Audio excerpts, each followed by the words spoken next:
guys, Spirit Guide Messenger po. Hi Capricorn! Capricorn, ikaw ngayon ang bibigyan ko ng reading at ang intention ko sa paggawa ng video ito naway mabigyan ko kayo ng kamalayan at ma-heal nyo po ang inyong sarili. Magkaroon kayo ng self-love. Okay? So Capricorn, ngayon ang gagawin natin, aalamin natin kung paano nyo mabubuo ang inyong pagtitiwala. Depende kung anong klaseng sitwasyon, relasyon ang meron kayo, mag-asawa man, mag-boyfriend, girlfriend, at yung edad nyo, at gender nyo, paki-adjust na lang. Okay? Hindi po to personal reading para sa iisang Capricorn. General po to. Kaya walang tama at mali. Kung sa tingin nyong mali, mag-request na lang po kayo ng personal reading para mas mag-focus po ako sa inyong enerhiya at malaman ko rin kung ano ang soul contract mo sa taong yun. Kung sino ba yung person mong yan. Dahil inaalam ko din po yan at wala pong additional charge yan. Free po yan. Bakit? Kasi, yun nga, sinasabi ko sa inyo, gusto kong mabigyan kayo ng kamalayan para malaman nyo kung sino yung naging karelasyon nyo. Yung iba sa inyo, hindi nyo alam, soulmate nyo na yung karelasyon nyo. Pero napapakawalan nyo pa. Bakit? Kasi, kulang sa respeto, kulang sa pagmamahal. Kaya sabi ko, kung ano man ang intention mo, kung ano man ang reaction. Kasi ang universe, walang pakialam yan sa reaction mo, kundi sa intention mo. Ngayon, kapag maganda ang intention mo, ibibigay ng universe or ng Panginoon ang taong nararapat sa iyo. Pero kung ikaw ay ugaling negatibo, anything, hindi lang sa pag-ibig, yung everyday life mo. Kasi, kumbaga, additional yan eh. Kung sa private life, let's say, pangit ang ugali mo, palaaway, okay? Mambubuli ka or bakakon ka, buraot ka, pero sa trabaho hindi naman. Still may connection pa rin yan. Overall kasi yan. So hindi ibig sabihin na sa private life mo buraot ka, sa career mo is okay. Yung karma mo dito sa private life mo, maaaring magkaroon din ng effect sa iyong career. Kasi ang karma is cause and effect. So, depende yan, Hindi sinasabing dahil sa private life mo, pangit ang ugali mo, sa private life, meron ka ba taong makakilala na pangit din ang ugali? No. Malamang ang karma mo dito sa career, or sa pera mo, or sa karelasyon mo. Kaya overall yan. Kaya mas makakabuti na stay positive, think positive, at kumilos ka rin ng positibo. Maging sa anggulo ng buhay mo. Private, working life, love life.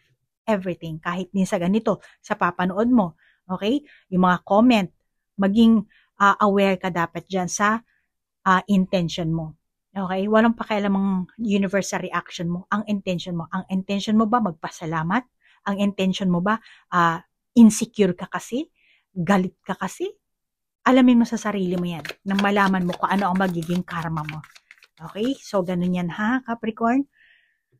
So, unahin natin alamin ang iyong enerhiya, Capricorn. Ano ang enerhiya ni Capricorn? Umalsik na. Esoteric ang ating gagamiting baraha. Notami ogoiti kudasai. Ito siya na una. And then, monda norikoite kudasai. 中心的な考えを取り払ってください。プロください。まずあなたの周りに人を大切にしてください。Sinasabi sa inyo ng baraha, unahin mong bigyan ng importansya ang mga tao sa paligid mo. Huwag iwasan ang maging selfish, self-centered. Pero, alam mo tingin ko sa'yo, ikaw ang Capricorn na may leadership. Kahit sa inyong, let's say, sa company, sa bahay, or sa inyo ng karelasyon mo, sa kayong mag-person, may kakayahan kang ma-overcome ang mga challenges. Tapang ng itsura mo yan. Kaya tingin ko, teka lang, meron mo. Okay lang ba? Ayun, nakita ko rin siya. Kagagamit ko lang kasi nagkaroon ako ng client kanina, Capricorn. Pasensya na ha. At pag wala akong client, eto ang ginagawa ko. Nag-shoot tayo nito. At nga pala, Capricorn, Katulad ng sabi ko sa inyo, pag nag-request kayo po ng personal reading, kailangan, kasi kapag tarot reading kasi, madali lang naman yon. Pero pagka Akashic reading po, medyo self-hypnosis po ang ginagawa ko.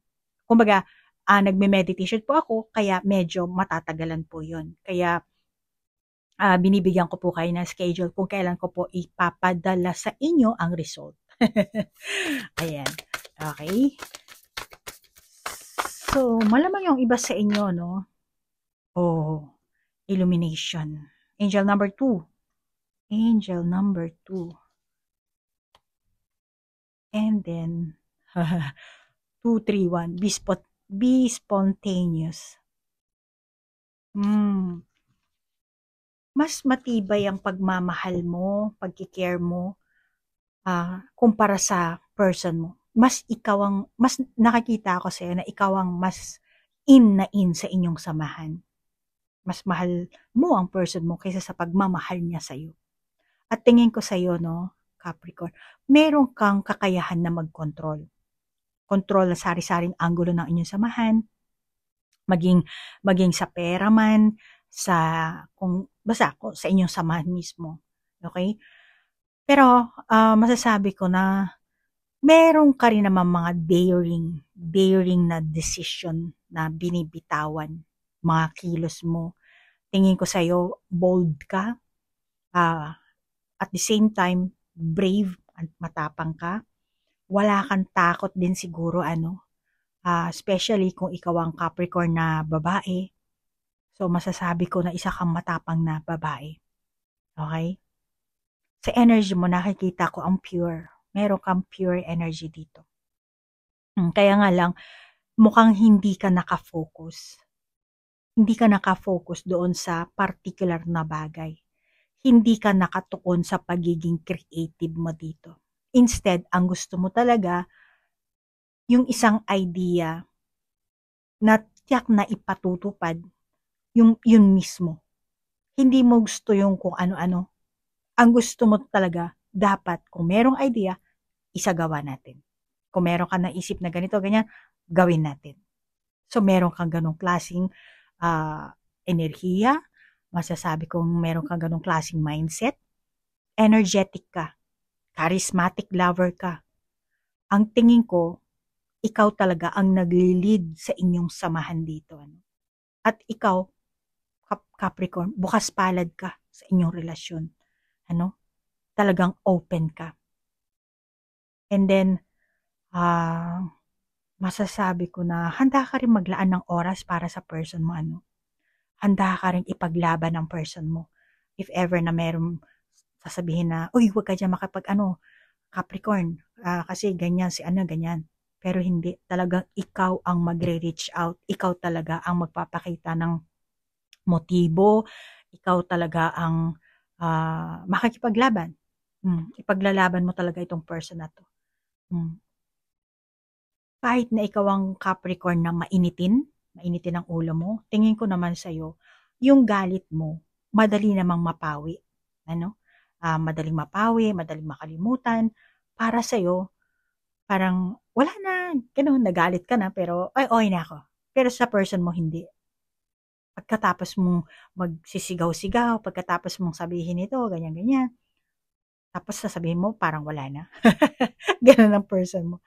Pero, malamang yung iba sa inyo, mukhang umiiwas ang person mo, naiinis, pagka nilalabas mo yung pagiging magagalitin mo, may time din siguro na napipikon na rin itong person mo, hindi lang siya umiimik, pinapalampas na, hinahayaan ka nila niya, mukhang napapagod na rin siya. Pero, yung ganyang pag-uugali mo, masasabi ko, kailangan mong pigilin din, Kailangan mong matutong magtiis, magtiyaga, magpasensya, magpakumbaba. Sorry Capricorn may incoming call kasi. At as usual, Capricorn, sabi ko sa inyo, pagka meron talagang incoming call, galing po yan sa aking trabaho. Kaya, in-stop ko muna ang ating reading. And then, resume tayo ngayon. So, dito sinasabi ng baraha, kailangan matuto kang magpasensya, magtiyaga, magpakumbaba. Okay? Yan ba sabi ko kanina? Pasensya na. At saka, kung dati, naglagay ka ng effort, dito, may magandang outcome na pinaka-reward sa inyong samahan dito, At saka tingin ko naman, masaya kayo ng person mo. Yung iba, hindi lahat, Ay, nakalimutan kong ayusin yung aking baraha. Pasensya na. Katatapos lang kasi sabi ko, anong gagawin ko saan? Pasensya na ha. Capricorn, ko sa hindi nakakaalam, online fortune teller po ako dito sa Japan. Yun po ang pinaka-main na trabaho ko. At dito po sa Japan, hindi ka pwedeng, halimbawa, kasi yung company namin, puro mga manghuhula po yun. Ngayon, pag meron silang mga foreigner, katulad ko, foreigner ako dito sa Japan, di ba? Tapos nag-apply ako sa kanila sa manghuhula.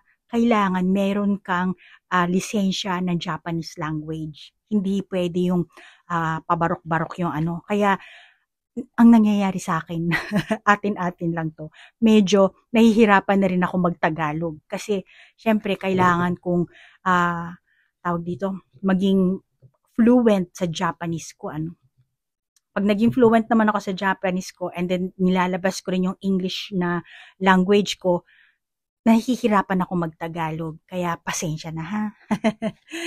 Okay? So alamin natin yung energy ng iyong person ha. Person ni Capri. Capricorn. Ano ba yung energy ng person ni Capricorn?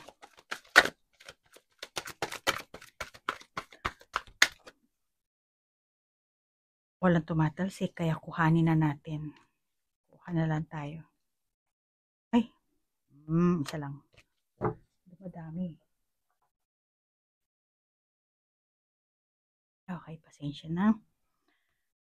Ace of Summer. Open your heart to love, the beginning of new intimate relationship, and the rebirth of current one, awakening of psychic abilities on a spiritual apprentice. Pero reversed. Seven of Winter, there's a better choice than seeing things clearly, running away from the truth. Oh, angel number 5. 175. 4. Angel number 4. 44. 4, 4, 6. 6 din, meron tayong Ay! Teka muna. Lahat reverse. Eto, reverse. Upright, reverse. Okay. Dali lang ha.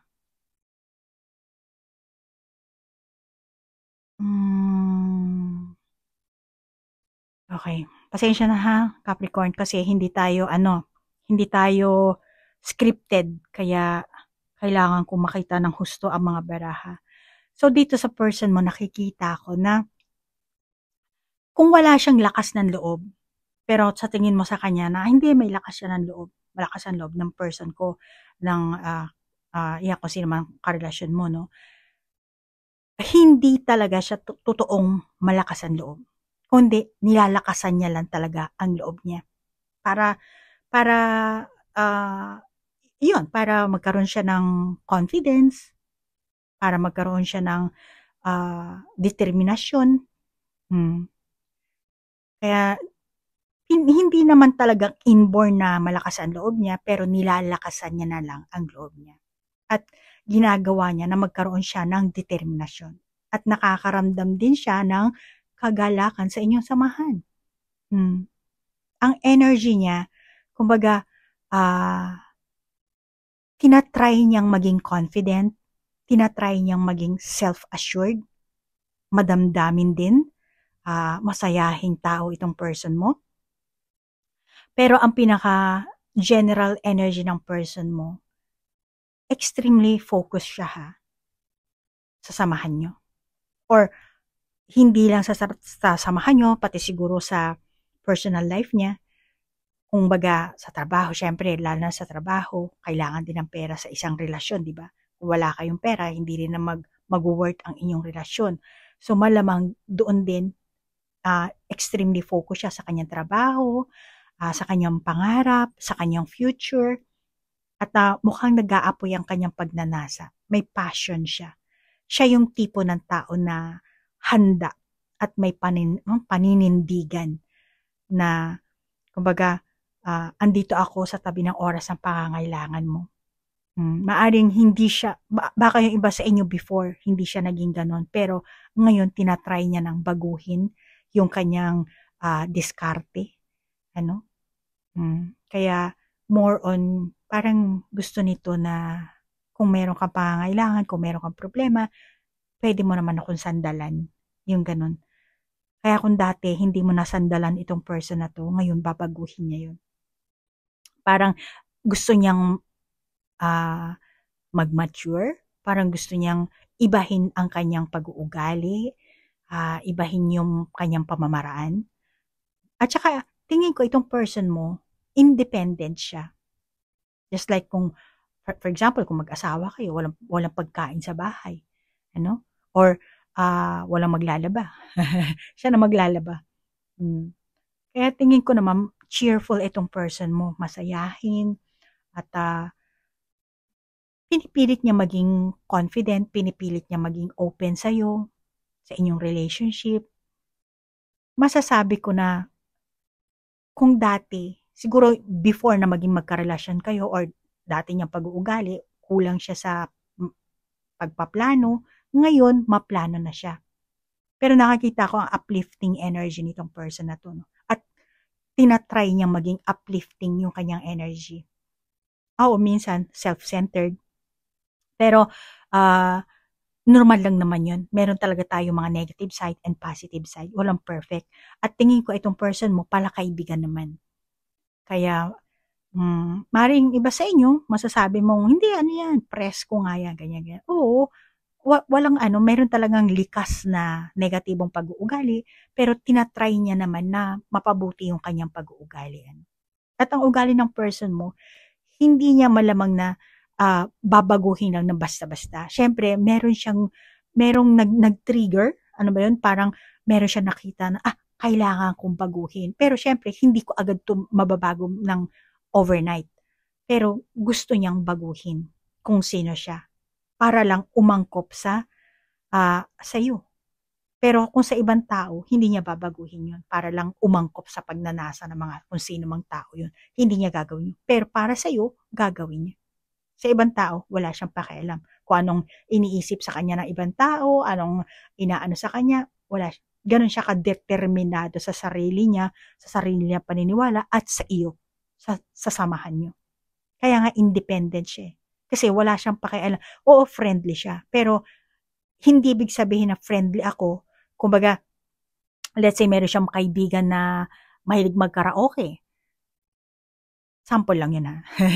Hindi ko alam, baka drugs, mga negatibong ginagawa.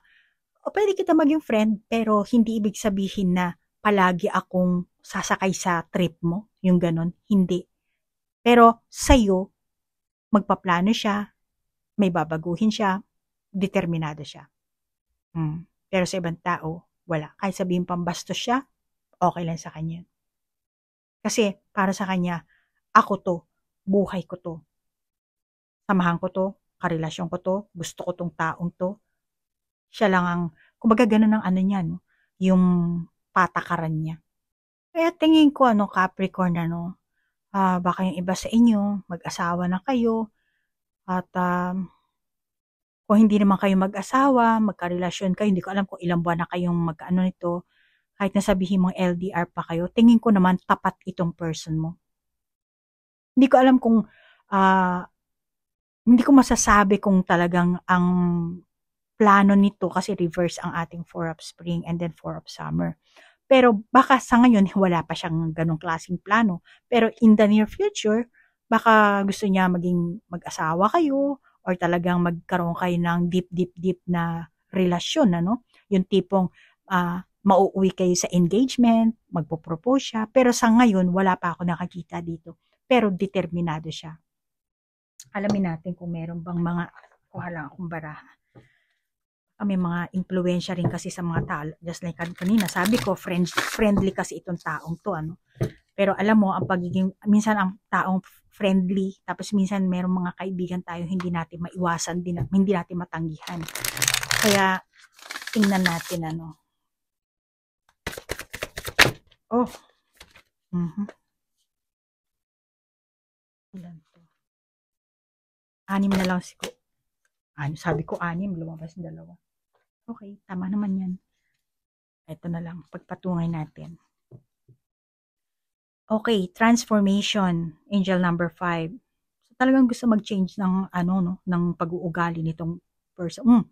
Angel number 1, kindred partnership, and then angel number 4, 4, 4, 4.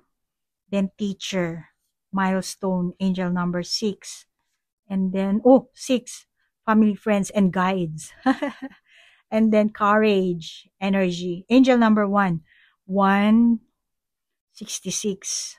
Angel number 11, angel number 4, 4, 4. 4, 5, 6, 6. 6. 3 rin ang 6 mo. 6. Tapos, teka lang ha. 4. Teka lang. Paano ba? Yan ha, 4. Tapos, ito, 4. Angel number 444. 444. Tapos, meron ka rin 6. Okay? 6, 6, 6. 3 yan ha. And then, meron ka rin angel number 1. And then, Ace of Summer kasi 1 yan, di ba? So, 1, 1, 1. Okay. Okay. Pasensya na ha. 6. Hindi na tayo sa math. Pero alam mo, masasabi ko, may panlabas na impluensya kasi na nakaka-apekto talaga sa inyong samahan. Maaring ikaw din ito, no? Capricorn. Hindi lang ang person mo. Maaring ikaw rin, friendly ka rin. Tapos yung mga kaibigan mo, ano? Ngayon, tingin ko, minsan kasi hindi kayo marunong tumanggi. Maaring itong person mo o ikaw mismo, hindi ka marunong tumanggi. Ano? Parang always na lang. Pero hindi, bawa inuman. Hindi mo na anuhan kasi, syempre gusto mo rin maglamierda, gusto mo rin mag-fun-fun. Ngayon, dahil sa pakikisama nyo sa mga tao, nagkakaroon kayo ng conflict dito ng person mo. Yung conflict sa pag-uwi sa bahay, o yung oras, pera, maraming dahilan. Kaya yung iba sa inyo malamang na dahil sa pakikipagbarkada, sa pakikipagkaibigan, naiimpluwensyahan. Maraming mga tao siguro nagsasabi, hindi ka na binata, hindi ka na dalaga, may karelasyon kami, ganyan. Kaya malamang ganyan ang nagiging issue ng inyong pagsasama. Parang yun at yun na lang yung pag-aaway nyo, pagtatalo nyo, yung rason ng hindi nyo pagkakaintindihan. Parang wala kayo natutunan sa nakaraang buwan, nakaraang taon, yun at yun pa rin. So dahil yun sa hindi kayo marunong tumanggi at hindi kayo marunong mag-adjust ng yung buhay nyo, yung cycle ng buhay nyo. Which is dito may cycle. Then people, diba? And event. So yung energy nyo, doon nyo pinapadaloy. Kaya yan ang sinasabi ng baraha. Kapag hindi nyo, o ikaw, or yung person mo, hindi kayo klaro, hindi nyo nakikita ang clarity, sa sarili nyong mga kagustuhan, malamang na ganyan ang palagi yung matatamo, magiging kalalabasan nyo, kaya away, depression, ang totoo niyan, mahal nyo naman ng isa't isa. At meron kayong lakas ng loob para i-push away nyo yung mga alok, kung anumang alok yan, na nakaka-apekto sa inyo, naiimpluwensyahan ang inyong samahan, pagmamahalan, maging kaibigan man, pamilya man, kasi nauuwi kayo sa depression, na minsan, hindi nyo na rin nakokontrol. Kasi sabi, parang naging reason, kasi nanay mo yung ganyan, o yung kaibigan mo, o yung kumpare mo, parang gano'n ang nangyayari sa inyo. Kaya, sinasabi dito ng baraha na nagpapadala kasi kayo sa external influence at hindi nyo na nakokontrol yun. At isa pa nakikita ko sa inyo, naapektuhan din ang samahan nyo dahil sa gumagaya kayo sa mga tao sa paligid nyo. Parang, yung anak niya doon, may trophy, may medal, may ganon, may kung nakabili na ng kotse, nakabili na ng maganda na yung bahay, yung doon, pag birthday party, may ganyan, may lobo. Kumbaga, ginagaya nyo kung ano yung meron sa iba na hindi nyo naman afford o hindi nyo naman kaya, na hindi nyo namamalayang kinukumpara nyo yung inyong samahan, yung inyong pamilya, yung inyong relasyon sa iba na nauuwi sa negatibo. Pero hindi nyo dapat i-compare yun pagmamahalan nyo. Kung mahal nyo ang isa't isa, then kayo ay kayo, sila ay sila. Kung anong kaya nyo, yun lang ang pwede nyong gawin. Hindi nyo gagayahin para lang mabaong kayo sa utang, para lang may mga taong bumilib sa inyo. No, kasi doon nasisira ang inyong samahan. Yun ang kailangan yung baguhin. Ano? Pero hindi ko alam kung gaano nakatagal ang inyong relasyon, pero ang kailangan yun, magkaroon kayo ng realization. Kasi kung hindi, kung wala kayong realization dito, every stages ng inyong samahan, every pagsubok na darating sa inyong buhay, mas lalo lang kayong mapapasama, mapapapangit ang inyong samahan. Kailangan every experiences na meron kayo doon, na patong-patong, meron kayo natututunan. Dapat lesson learned kayo dito. Dito sa transformation na baraha, malamang yung iba sa inyo, nais nyo talagang magsimula. New beginnings, bagong simula. May mga arguments siguro kayo sa nakalipas, or kung anumang pagsubok na binigay sa inyo ng universe, ng Panginoon. Tingin ko, hindi nyo yun napanghawakan. Pero ang universe naman, maraming pagsubok na ibinibigay sa atin. Na, for example, bibigyan ka ng isang pagsubok na hindi para sa'yo ang hirap. Parang feeling mo, ang tawag dito, yung pasan mo ang daigdig. Hindi. Ang universe, bibigyan ka ng mission or bibigyan ka ng pagsubok or hadlang, pero kaya mo yun. Kaya ka binigyan kasi kaya mo yun eh. Ang kaso nga lang, hindi mo alam kung paano ma-handle. Kaya, yun ang nangyayari dito sa inyo. Isa pa tingin ko, nawawala rin yung excitement nyo sa isa't isa. Kaya may pagtatalo kayo, kaya wala, tingin ko, nanlalamig kayo sa isa't isa. Merong mga tao na after na mag-away, naglalambingan, pero tingin ko sa inyo, hindi nangyayari yung lambingan na yun. Instead, lalong lumalayo, nagpapatigasan pa ng puso, ng damdamin. Yung iba sa inyo, more and kino-compare nyo talaga yung samahan nyo sa iba. Malamang sinasabi mo, ay bakit yung best friend ko, yung office mate ko, ganyan. Hindi mo kailangang i-compare. Kung sila celebrity, ano ba kayo? Dapat alam mo yung estado ng inyong samahan, estado ng inyong buhay. Alam mo kung ano ang iniisip ng kabilang partido. Yun sa'yo, dapat meron kang ganong kamalayan. At masasabi kong outside influence, meron talaga. Pero, yun naman ay kung hindi mo i-apply yung ego. Ego to eh. Maring ikaw ang may ego or ang person mo ang may ego. Or pareho kayong may ego dito. May kanya-kanya kayong ego. Kaya, yung iba nakakita nyo, gusto nyong i-apply sa inyong samahan na hindi naman nagwo-work. Kaya, hindi nyo kailangan gayahin ng iba para lang magpasikat, para lang yung may mga taong nanonood sa inyo, mga friends nyo, family nyo, sila ay sila, kayo ay kayo. Okay? So, yan ang sinasabi ng baraha. Hindi nyo kailangan makipagsabayan. Dahil pag nakapagsabayan kayo, tapos hindi nyo na nagawa, mauwi lang kayo sa frustration, maboboring lang kayo, bababa ang motivation nyo, magiging disconnected kayo, mawawalan kayo ng interest. Interest mismo sa inyong samahan. Or kulang, makakaramdam kayo ng, kulang sa kasiyahan, boring, wala nang ano. Kaya, yan ang sinasabi sa inang baraha. Okay, para magkaroon ka naman ng kalinawan, hingi tayo ng advice magmula sa higher dimension. At ang advice, Capricorn, hindi naman sinasabing gawin mo. Actually, may lumalabas ng mga advices, ano. Kasi gano'n naman yung Capricorn, di ba? Kaya ka nga nagpunta sa mga huhula kasi nga gulong-gulo ng isip mo, hindi mo maintindihan ang sitwasyon nyo, ang feelings ng ang damdamin ng person mo, kahit ikaw rin minsan yung sarili mong damdamin hindi mo naiintindihan. Okay? Kasi minsan nabablock tayo eh. Minsan, yung ego kasi yan eh, hindi natin matanggap sa sarili natin.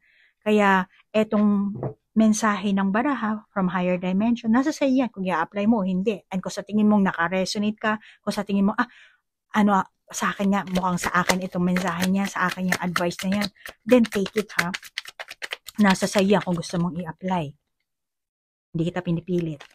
Pero kung gusto mo ng personal reading, kontakin mo lang ako. At panigurado ako, sa'yo lang yun. At syempre, hihingi din tayo ng mensahe from higher dimension. Anong nakakabuti sa'yo.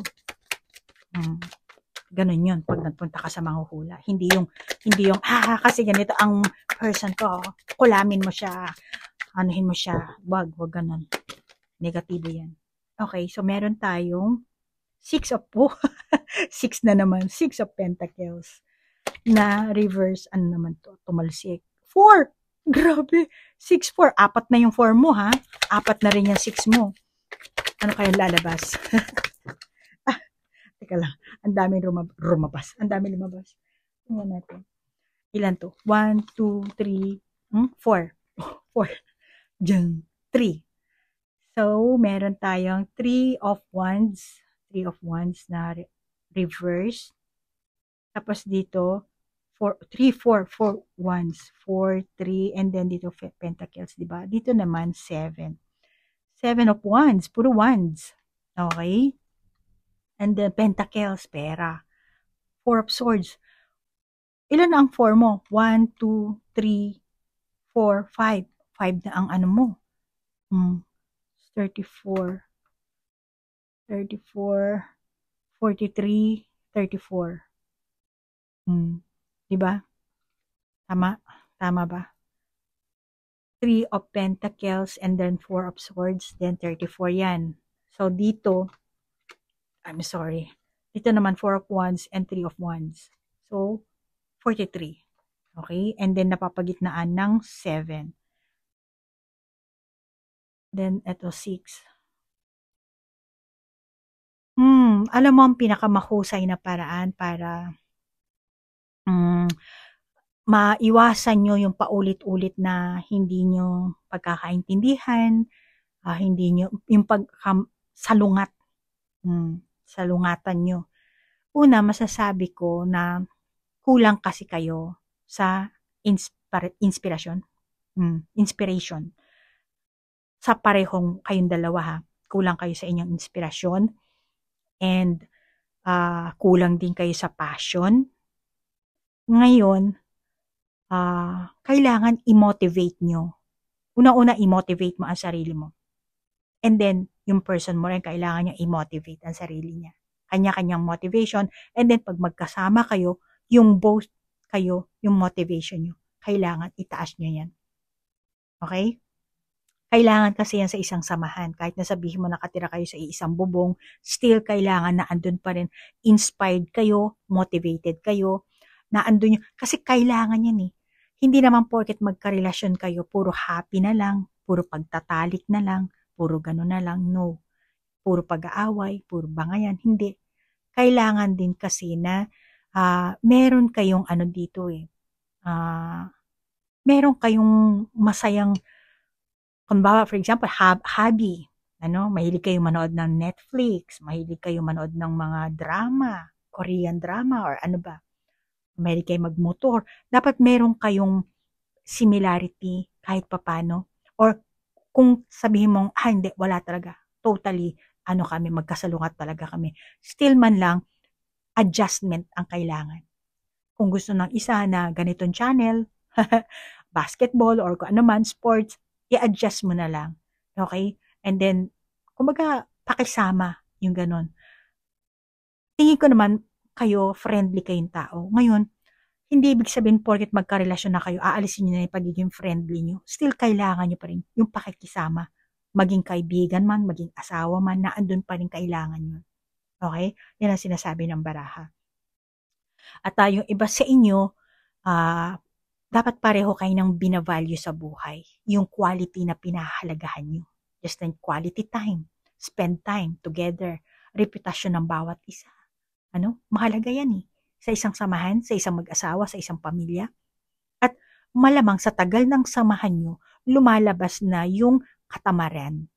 Yung pagiging, ikaw na mag-isa. Yung alam mo yun, hindi naman totaling tamad na tao, pero parang nagiging nakakatamad, nakakaano naman, yung ganon, hassle naman, yung ganon. Meron kayong mga hamon sa buhay nyo. Pero,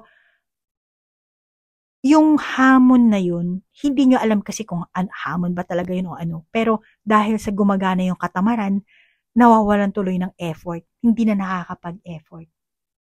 Yun ang sinasabi ng baraha. Baka yung mga hamon na konting hamon lang dahil pinabayaan nyo, konting issue lang, hinayaan nyo, mas lalong naging lumaki ng lumaki, mas lalong naging mahirap kesa sa dati. Kaya yung pagiging unmotivated, yung lack of feeling, yung pagod, yung parang sawa na, yung gusto na lang siguro palagi na lang na happy all the time. Pwede namang maging masaya, pero kaya masaya kaya hindi, still kailangan pa rin ng effort dito. At mukhang yun ang kailangan nyong matutunan para ma-overcome nyo ang inyong mga blockages, yung mga hadlang, kung ano mang meron kayo, hamon sa buhay nyo, sa inyong samahan. Kaya ang pinakamensahe dito ng higher dimension, effort, at huwag nyong pababayaan ang inyong samahan. Tsaka lesson learned. Sa buhay pag-ibig, hindi ka pwedeng gumawa ng shortcut. Kasi kailangan mo talagang maranasan. Then every challenge yan, the more on na nararanasan mo yan, tumitibay ka, gumagaling ka, and then sometimes kailangan mo rin mag-relax. Hayaan mo lang na dumalo yung kaganapan, pero patuloy pa rin yung effort doon. Okay? So yan ang sinasabi ng walang shortcut ha.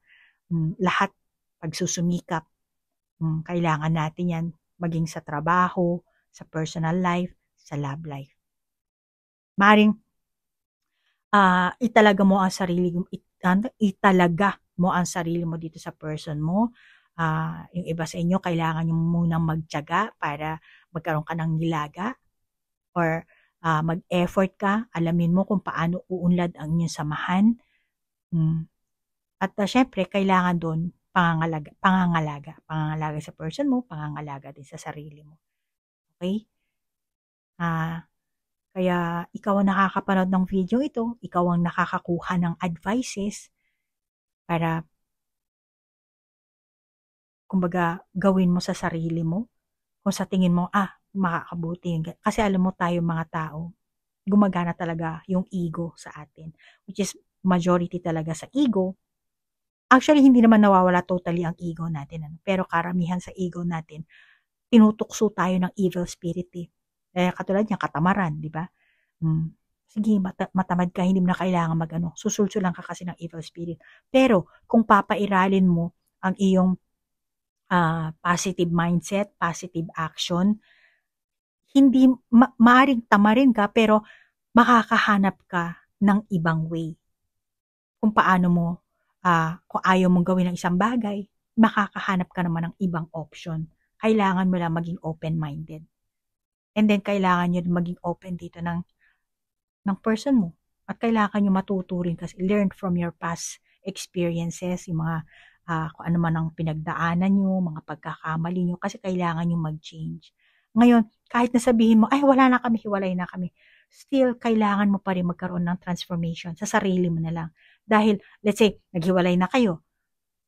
Kung ikaw ang taong gusto mo pang pumasok sa panibagong sitwasyon, relasyon, syempre, kailangan meron kang natututunan doon. Kasi, kung wala kang natutunan sa mga past na karelasyon mo, ganun at ganun pa rin yung pag-uugali mo, paano na lang yung panibago, di ba?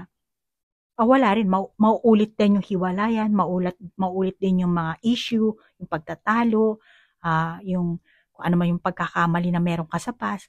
So, ito, sinasabi ng baraha na subukan mo, siguraduhin mo na alamin mo kung ano yung pangangailangan mo. At yung pangangailangan din ng karelasyon mo, asawa mo. Sino ba yan? Alamin mo kung ano yung natutugunan mo at hindi mo natutugunan. At yung natutugunan yung dalawa sa inyong samahan. Kasi nakakita ko naman na meron talaga kayong pagmamahalan, yun nga lang, nagpapatigasan. Kaya, maaaring yung iba sa inyo, kumbaga, nawala na nga yung pagtatalo, pero babalik na naman. Tapos mawawala na naman. Tapos pabalik-balik lang. Ano? So, yan ang nakikita ko sa baraha mo at yan din ang advice from higher dimension. Take it or leave it. Nasa sa iyo yan. Pero ako kasi, ang reading ko ay spiritual reading. Light worker ako. So, ang mission ko ay ang itaas ang inyong vibration frequency. Okay? Hindi ako, lalo na kapag na yung mga nagre-request sa akin ng personal reading, hindi ako nag-a-advise na, ganyan ba ang ugali ng person mo? Gusto mo, kulamin na lang natin. Gusto mo, tirahin na lang natin para, gusto mo pa, hindi po ako gumagawa ng ganun. Okay? Kaya sinasabi ko sa inyo, iba talaga ang taong light worker sa dark worker. At iba rin ang third eye sa spiritual eye. Dahil nag-iba na po ang mundo natin. Yung old covenant at yung meron ng new covenant or new earth na sinasabi. Dahil noong panahon, ang paniniwala ng ibang tao, lalo ng mga taong may third eye, ang akala nila, kasi nakakapag-heal sila, di ba?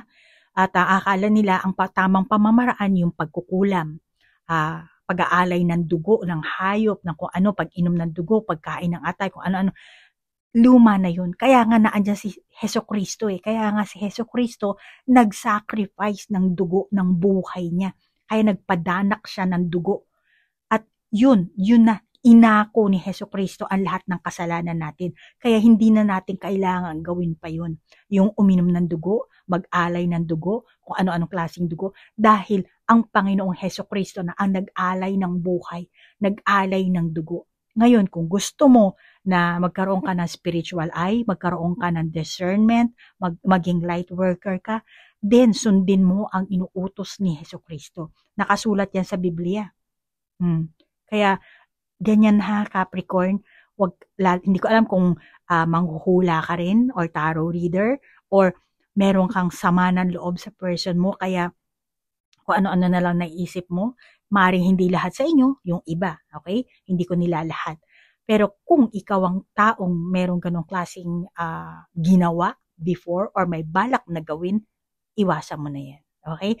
And then, after nitong video ito, meron din akong i-attach na video dito about sa diferensya na sa pagkakaiba ng third eye, taong may third eye at taong may spiritual eye. Dahil ngayon, marami na pong taong nagiging spiritually awakened. At malamang yung iba sa inyong Capricorn, kayo ay isang chosen one din. Kaya panoorin mo yon nang sa ganun magkaroon ka ng idea or basahin mo ang Biblia para ang Biblia kasi ang roadmap. Okay? So Capricorn, hanggang dito na lang ang iyong reading at nagpapasalamat ako sa oras na inilaan mo at sa like, share, and comment. Kung naka-resonate ka, take it. Kung hindi naman, just leave it. Kung meron kang sariling validation sa baraha, then ikaw na lang ang mag-validate. And namaste po. Bye-bye. Okay guys, thank you sa hanggang dito pinanood nyo itong video to. So dito nag-print out ako at gusto kong i-explain sa inyo dito sa video ito yung pagkakaiba talaga ng taong may third eye at yung taong may spiritual eye. Actually ito sa aking group community sa Facebook, sinishare ko na po ito. Which is yung taong may third eye, makikita nyo, ito image lang to ha. So tatlo yung tatlo yung mata niya. So meron siyang third eye dito sa noo. Ito yung normal na taong may third eye. Okay? Image lang to ginagawa ko. Pero pag ikaw ang taong may spiritual eye, ganito. Ibig sabihin, may liwanag. Okay? So, mas may discernment ka kumpara sa normal na taong may third eye. Malaki ang pagkakaiba. Bakit? Kasi ikaw na may spiritual eye, magkaiba ang vibration frequency nyo. Kasi dito, babalik tayo sa mga tinuro ko sa inyo.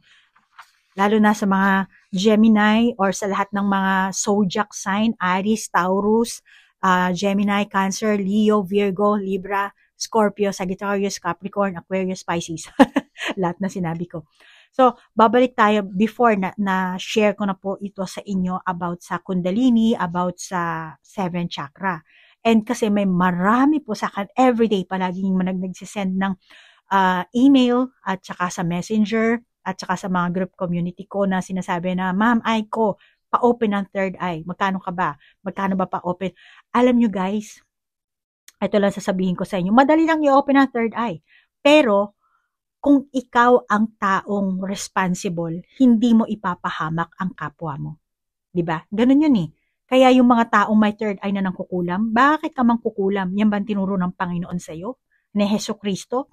Saan nakasulat sa Biblia ang kulamin mo ang asawa mo, ang ibang tao, ang gayumahin mo, ang pabalikin mo ang taong lumayo sa iyo na hindi mo naman asawa, nag-away-away kayo, nawala na kayo ng respeto sa isa't isa?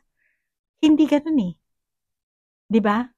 Dahil sinabi ng Panginoon na dito magmahalan tayo at kaya tayo nandito sa lupa, nandito sa mundong ito para sambahin ang Panginoon. Yun naman ang rason talaga kung bakit tayo nandito eh.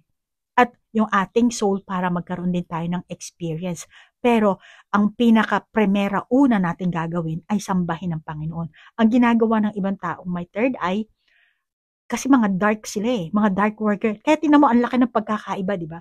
Ang may spiritual eye, maliwanag, meaning may discernment.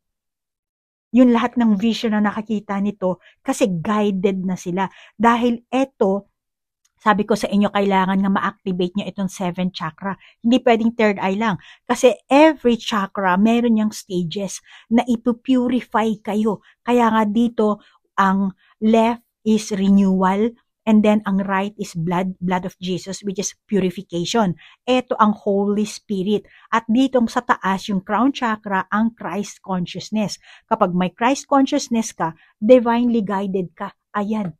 Kaya ganyang kaliwanag. 'Di ba? Ang laki ng pagkakaiba sa taong may third eye. Kaya dark nga yan eh. Yung mga dark worker na yan, third eye lang ang meron sila. Ito lang yan. Pero hindi, kasi yung soul natin, meron po tayong mga karma, trauma sa present lifetime at sa past. Marami tayong past life. Okay? So, hindi ka nagpunta dito para, alam mo, may third eye ako, lahat mo, pera. Yung pera, hindi mo madadala yan sa libingan mo. Pero ito, Christ consciousness. Ino-offer sa iyo ng Panginoon ang kanyang kingdom of heaven, which is eternity. 'Di ba? Bakit ka magiging Bakit ito lang ang gusto mo? Dahil sa kamunduhan nito eh. Material thing to eh. Which is ego yan. Kaya malaki ang pagkakaiba talaga. Kaya pag nasa tamang frequency ka, meron kang discernment. Meron kang Christ consciousness. So, eto ang dark worker, eto ang light worker. Kaya nga sinabing light dahil may liwanag. Bakit may liwanag? Dahil na andito ang Christ consciousness. 'Di ba? Kaya kailangan i-open mo ang heart mo, paakyatin mo sa crown chakra, and then ibaba mo. Dito ka magsi-circulize. Dito mo at ang soul natin kasi parang sibuyas yan. So, may stages kang natatapos, na overcome mo. Yung mga yan, na-activate mo, then yung mga stages. Kasi kailangan din natin yung trauma natin, inner child yan eh. So, kailangan mo rin ma-heal yan. So, every stages ng chakra mo, kailangan mong ma-heal. Yan 7 na yan, bago mo ma-reach ang crown, and then pababain mo dito sa heart. So, purification, renewal, and then, yan, ang Holy Spirit, which is, shushum na ang tawag dyan sa Indian. So, yun. Kaya, ang laki ng pagkakaiba, di ba? So, guys, wag kayong masyadong makumaling sa third eye. Okay? Lalo na yung iba sa inyo, gusto niyo magpa-open ng third eye. Wala namang pambayad yung iba eh.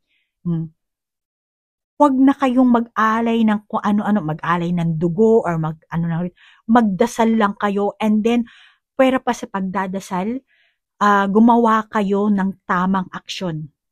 Positive thinking, positive action. And then, ang Panginoon na, ang universe na ang bahala. Kasi, hindi naman porket perfecto ka, pipiliin ka ng universe na maging, ikaw, anointed ka na, chosen one ka na, spiritually awakened ka na. No, hindi. Ang karamihan dito na-anoint or yung merong calling, yung willing maglingkod sa Panginoon, and willing na ma-overcome, ma-heal lahat ng yan.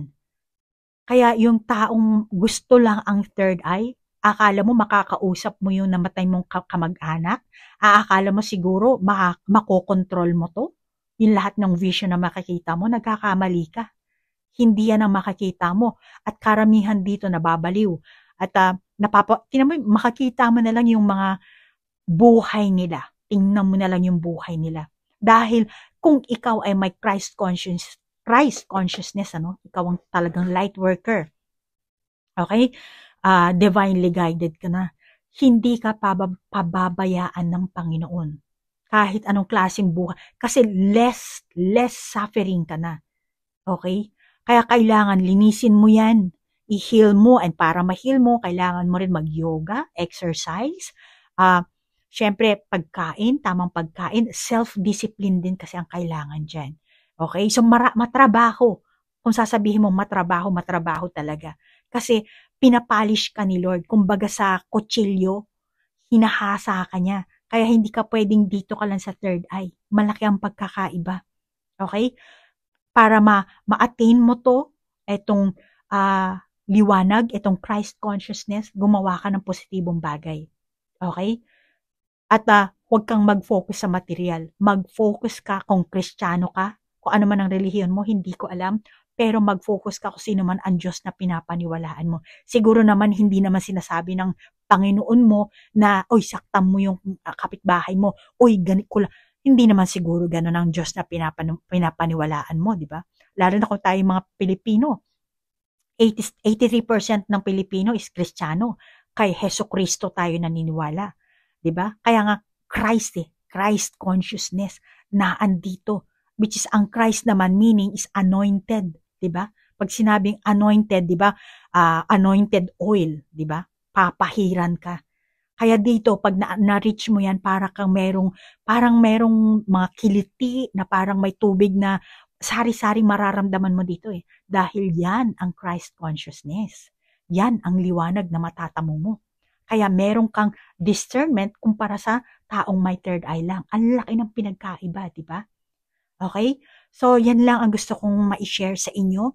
At kayo nang bahalang pwede naman kayo mag-research sa internet. Lalo na kung kayo ang mga chosen one, kayo ang taong merong calling.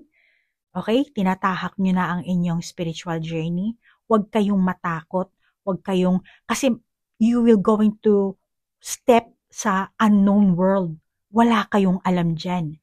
Pero ang tanging masasabi ko lang, ipaubaya nyo sa Panginoon. At kailangan talaga full trust sa Panginoon. Sa Panginoon na kayo maniwala. Kung ayaw nyo maniwala sa sinasabi ko, then maniwala kayo sa Panginoon. Okay? At yung mga kilos nyo dapat positibo. Okay? Iwasan nyo ang manggulang sa kapwa. Iwasan nyo yan. At huwag kayong masyadong ma-obsess sa mukha nyo, sa katawan nyo, sa pera, sa anuman. Dahil ang Panginoon na ang magbibigay sa inyo ng biyaya. Okay? Bahala na yung ibang tao na bakit nagpapabayad ka, ganyan. Hayaan mo sila. Okay? Basta pag meron kang trabahong, kasi bibigyan ka ng mission ng Panginoon once na naging spiritually awakened ka na. Kaya kailangan panagutan mo yun. At saka guys, hindi ibig sabihin na pag naging spiritually awakened ka na, automatically katulad kita na psychic medium. Hindi. Baka ang ibibigay sa iyo ni Lord, more on sa politiko, more on sa religious, maging pastor, maging propesiya, or sa ospital. Kasi nga, di ba sinasabi sa Biblia, in my Father's house, there are many mansion. So yung many mansion, yun yung mission na ibibigay sa iyo ng Panginoon. Kaya hindi mo kailangan gayahin ako as a tarot reader or kung ano man. Kasi siya ang magbibigay sa iyo ng mission mo.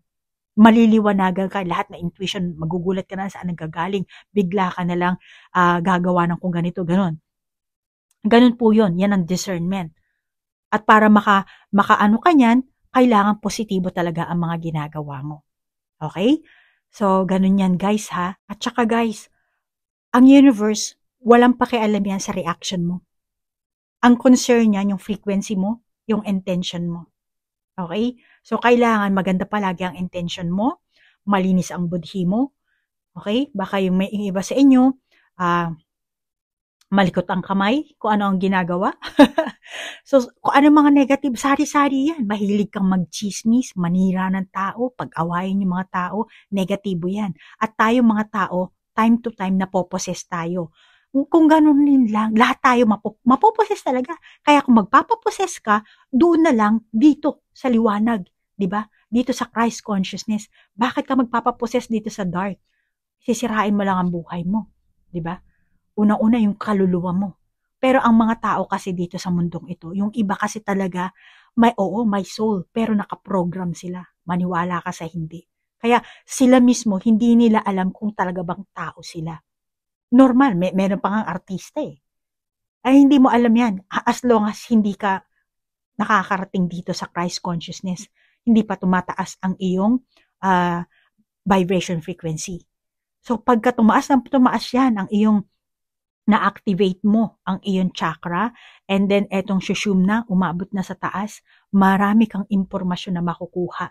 Meron tayong quantum physics, multiverse, at yung iba sinasabi nila na na-adapt sila ng alien abduction. Hindi. Hindi mo alam, sinundo ka lang ng mga kamag-anak mo sa planeta, sa ibang galaxy. Akala mo lang na-abduct ka. No. Hindi. At diyan mo malalaman yan kapag nagkaroon ka na talaga ng discernment. Christ consciousness. So marami pa yan guys. Gusto ko, kaya paunti-unti kong sinishare sa inyo dahil yan ang katotohanan.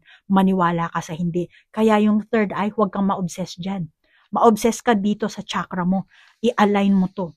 Okay? Para ma-align mo yan, positive doing talaga. Okay? Gumawa ka ng tama.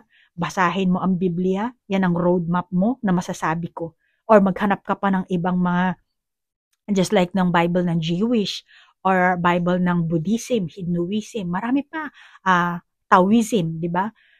Ewan, marami pa eh. Basta mag-research ka na para sa inyo. Okay guys? So maraming salamat sa oras na inilaan nyo ha.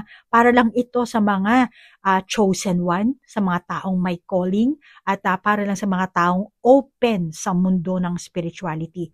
Kung hindi ka naka-resonate sa usapang ito, huwag ka naman problema. Okay?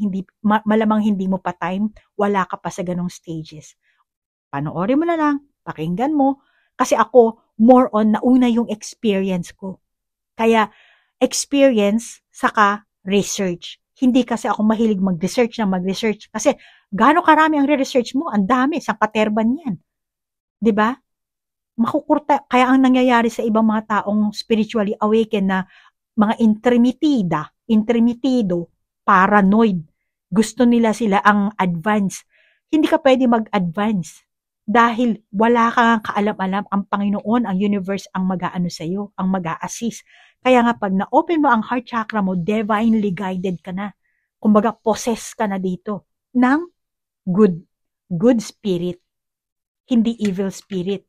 Okay? Yan ang malaking pagkakaiba dyan. Kaya kung magpapapossess ka rin lang, sa Holy Spirit na. Diba? Yun nga lang, kailangan mo ng pasensya, pagtsatsaga. Huwag kang magmadali dahil hindi natatapos siya ng overnight. You have to earn it. Okay? So, thank you guys. Namaste po. Bye-bye.